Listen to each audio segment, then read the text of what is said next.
নে নে নে খেয়ে নে খেয়ে নে খেয়ে নে তাড়াতাড়ি খেয়ে নাও। সবাই ভাত দিয়েছে, তুই কি কি নিবি?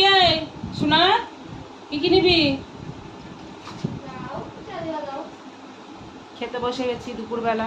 তো আজকে খেতে লেট হয়ে গেছে, একটা কারণ আছে, সেটা তোমাদেরকে বলবো। তো দুপুরে কি দিয়ে খাচ্ছি সেটা তোমাদেরকে দেখাই, দাঁড়াও। তো এই দেখো, আমার ছেলেকে ভাত দিয়েছি, এখন কি কি নেবে এখনো আসছে না। মেয়েকে ভাত দিয়েছি, ওর কি অভ্যাস হয়েছে বাটি করে পাগুটা পাগুটা তোরা একেবারে পায়ে বাড়ি মারবো। আর এই দেখো আমি ভাত নিয়েছি, এখানে আলু উচ্ছে চচ্চড়ি, বাঁধাকপির তরকারি, ভাত, আর এখানে পটল পটল আর আলু আর রুই মাছের ঝোল। আর এইটা কি তোমরা কি বলতে পারবে? এই দেখো এটা কি বলো তো, কি রান্না দেখি, বলতে পারো কি? তো আমার ছেলে আজকে করেছে কি, আমগুলো মিক্সচারে করে পেস্ট করে, তো তারপরে দেখো চলে চাটনি করতে। মিক্সচারে, তখন মিক্সচারে পেস্ট করছিল, তো সেই পেস্ট করে তারপরে চাটনি হয়েছে। এইভাবে কোনোদিন খাইনি, আজকে প্রথম খাবো, দেখি।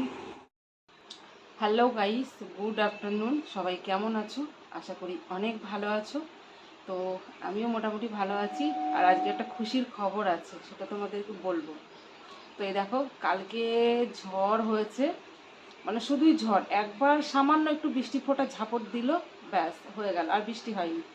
তো ঝড়ে এই আমগুলো দেখতে পাচ্ছ, দেখো এক একটা আম কত মোটা মোটা। এই আমগুলো সব বাগানে পড়েছিল, দুপুরবেলা গিয়ে আমার ছেলে আর মেয়ে গিয়ে কুড়িয়ে নিয়ে আসলো। এত মোটা মোটা বড় বড় আম, এত আম, তারপরে আবার এত আম, পড়ে যাস না।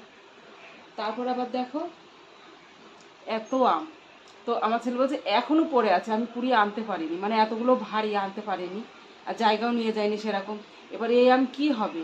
এই আম আচার করতে হবে, আর চাটনি খেতে হবে। তো কেউ যদি আচার খেতে চাও, চাটনি খেতে চাও, তাহলে নিয়ে যেতে পারো এত আম। কেন, এত আমের আচার করতে প্রচুর গুড় লাগবে। আর তারপর কাল রাতে কারেন্ট ছিল না, সেই যে সন্ধ্যেবেলা কারেন্ট গেল, ভোর 4টের সময় কারেন্ট এসেছে, সারা রাত ঘুমায়নি। তো মনে করলাম একটু ঘুমাবো দুপুরবেলা, গুছিয়ে গাছিয়ে উঠলাম, স্নান করে উঠলেই সেই সুখবর। তো সুখবরটা কি তোমাদের দেখাচ্ছি, সঙ্গে থাকো। তো সেটাকে নিয়ে নাড়াচাড়া করতে করতে আর শোয়া হলো না, তো ঘুমও হলো না। তার মধ্যে আমার মেয়ে বলছে আমি ঘোড়ার ডিম খাবো, ঘোড়ার ডিম খাবো। তো ওকে এখন ঘোড়ার ডিম খাওয়াতে হবে। চলো দেখবে ঘোড়ার ডিমটা কি। তো এই দেখো, আমি ঘোড়ার ডিম নিয়ে রেডি হয়ে গেছি। তখন আমার মেয়েকে খাওয়াবো, কেটে খাওয়াবো। তো ঘোড়ার ডিমটা গোটা ছিল, জানো তো, দেখো হেবি সুন্দর লাল আছে, গোটা ছিল। তো আমার মেয়ে বলছে কাটো দুপুরবেলা, আমি বলছি এখন কাটতে হবে না, পরে কাটবো। তো ঘরে গিয়ে একটুখানি মানে খুব গরম করছিল, তার জন্য ঘরে গিয়ে একটুখানি শুয়েছি, ঘুমাইনি। কিন্তু তারপর দেখছি আমার ছেলে কেটে অর্ধেক খেয়ে নিয়েছে। তো আমার মেয়ে বলে যাচ্ছে, আমি বললাম ভাত খা, তারপর না ঘোড়ার ডিম কেটে দাও। তো এটাকে কাগজে মুড়ি, আগে আমরা ছোটোবেলায় ভাবতাম ঘোড়ার ডিম, ঘোড়ার ডিম এত বড় এত বড় বড় হয়, তো ঘোড়ার ডিম। তো এখন বুঝি, বড় হয়ে গেছি তো, এখন বুঝি এটা ঘোড়ার ডিম না, এটা তরমুজ। তো আমি সেই আমার ছোটোবেলাকার কথাটাই আমার মেয়েকে বলি, তো ও সেই ঘোড়ার ডিমই বলে, ওমা ঘোড়ার ডিম খাবো, ঘোড়ার ডিম খাবো। একটা গল্প শুনেছিলাম, সেটা তোমাদের দ্বারা কাটবো, ওরকম করে খেতে নেই, সবাই খাবে, ঠাম্মা খাবে, দাদু খাবে, আমি খাবো, তুই খাবি। দাদা খেয়েছে, তোকে কাট বটিটা নিয়ে আনো।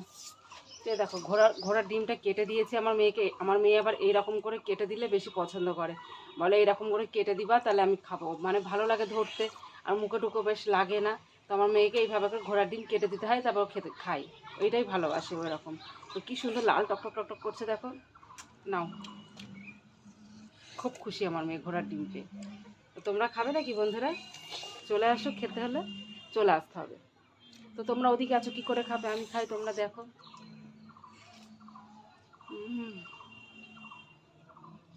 হুম, সেই মিষ্টি। তো এই দেখো, এই বাগান থেকে আমগুলো কুড়িয়ে নিয়ে গিয়েছে, তাই আমু একটু আসলাম দেখতে, কি ভালো লাগছে। আর পাখিতে কু কু করে ডাকছে, কি ভালো লাগছে। এই পাখির ডাক কিন্তু মানে বাড়িতে শোনা যায় না, একটু বাগানে না আসলে, পুকুর ঘাটে না গেলে এই ডাকগুলো, কুহু কুহু ডাকগুলো শোনা যায় না। তো ওই দেখো আর একজনও আসছে, দেখো ওই দেখো একটা বাচ্চা আসছে, দেখতে পাচ্ছ। ও এই বিকেল টাইমটায় রোজ আমার বাড়ি আসবে, আমি ভিডিও করি, ও একটু নাচবে, দেখতেই পাও প্রায় ভিডিওতে ও থাকে, পাশের বাড়ির বাচ্চাটা। তাহলে চ মশাই খাবে, কোথায় সাপ পোকামাকড় আছে, চ চ চ। তো কিছুতেই যাবে না, ও সঙ্গে সঙ্গে থাকবে, ঘুরঘুর করবে। তো তোমাদেরকে বলছিলাম যে একটা সুখবর আছে, তো সুখবরটা দেখাবো এবার, চলো তোমরা। সুখবরটার জন্যই আমি আজকে মানে কালকে তো কারেন্ট ছিল না, সারা রাত ঘুমাইনি, মনে করলাম দুপুরে একটু ঘুমাবো, সে ঘুমটাও হলো না, শুধু ওদেরকে নিয়ে একটু নাড়াচাড়া। মানে যদি আমি চলে যাই তাহলে তো মানে কুকুরে খেয়ে নেবে। তো সেই সুখবরটা চলো আজকে তোমাদের দেখাই। দাঁড়াও, অন্ধকার হয়ে গেছে, শাড়িগুলো আমি এখানে ধুয়ে দিয়েছি। তো এই দেখো আবার একটা আমার নাতনি হয়েছে, নাতনি হয়েছে, নাতি না, ভাবলাম নাতি হবে, নাতি হবে, এর প্রথম হয়েছে। তো দেখো ডাকছে, নাতনি হয়েছে। তো সকালবেলা উঠে আমি দেখছি যে ও অসুস্থ বোধ করছে। তারপর তো চোখে চোখে রাখলাম, আমার ওই ঘরে ঢুকে খাটের তলায় ছিল, তো খাটের তলা থেকে বের করলাম, এই ঘরে দিলাম। তো এই ঘরে দেখছি অসুস্থ হয়ে পড়েই ছিল। তো তারপরে আমি থাক, বারবার আসছি দেখছি সারাদিন গেল। দুপুরবেলা তখন কটা বাজে, একটা, দুপুর 1টার সময় তখন এই যে আমার নাতনিটা হলো, এইখানে এই ঘরেই হয়েছে। তারপর আবার সেই জল দিয়ে ঝাঁটা দিয়ে সে ধুয়ে পরিষ্কার করে করে ও করে কেবল আমি স্নান করে উঠেছি। আমার হচ্ছে দেরি হবে, তো কতক্ষণ আমি থাকবো, আমি স্নান করে নিই গা। তো স্নান করে উঠে আমার মেয়ে বলছে ও মা শিগগিরই চলো, তো এসেই দেখি এই অবস্থা। তো দেখো এখন এ তো আজকে সারাদিন আমি বেরোয়নি, খাইনি, কিচ্ছু খাইনি, তো সারাদিন খাইনি আর আজকে বেরোবোও না। তারপর দেখো তরমুজের খোলাগুলো এখানে দেওয়া রয়েছে, দুটো ভাত রয়েছে, তো আজকে আর বেরোবেও না, খাবেও না। তো যাই হোক, সবাই ভালো থেকো, সুস্থ থেকো। আর কি মেঘ করেছে আকাশে, প্রচুর মেঘ করেছে, মানে আজকেও কালবৈশাখী ঝড় উঠবে। কারেন্ট মনে হয় আজকেও থাকবে না। এখন কালকে মানে একটুখানি মানে কোনো রকম ঝড় হয়েছে, বৃষ্টি হয়নি, তাই কারেন্ট ছিল না। আর আজকে জানি না ঝড় যদি কালবৈশাখী ওঠে তাহলে কারেন্ট থাকবে কিনা। তো যাই হোক, সবাই ভালো থেকো, সুস্থ থেকো। আজকের মতো ব্লগ এইটুকুই। Tata, bye bye.